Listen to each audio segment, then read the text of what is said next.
Presque inconnue il y a encore 40 ans, l'huile de palme a envahi notre vie quotidienne. On en trouve dans un grand nombre de produits alimentaires industriels, dans la margarine, le chocolat à tartiner ou dans les chips. Mais elle sert également à la production de cosmétiques, de détergents et de peintures, et elle peut aussi être utilisée comme biocarburant pour les moteurs diesel. C'est son prix défiant jusqu'ici toute concurrence qui a fait exploser la demande, en particulier dans les pays émergents comme la Chine ou l'Inde.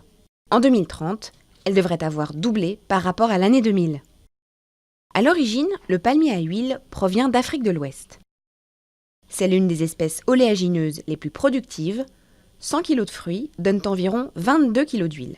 Cette plante a été introduite en Asie à partir des années 60. Aujourd'hui, l'Indonésie et la Malaisie représentent environ 90% de la production globale.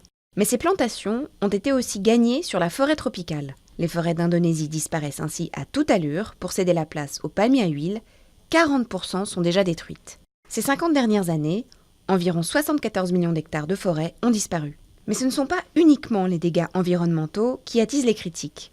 L'huile de palme fait également peser des risques pour la santé, contribuant à la survenue de maladies cardiovasculaires. En effet, la surconsommation d'huile de palme favorise le dépôt de plaques de graisse sur les artères et augmente le taux de mauvais cholestérol. Face aux critiques, plusieurs groupes agroalimentaires ont déjà promis de limiter ou d'arrêter l'usage de l'huile de palme dans leurs produits. De leur côté, les organisations écologistes font pression sur les gouvernements indonésiens et malaisiens afin qu'ils freinent la progression des plantations dans la forêt vierge.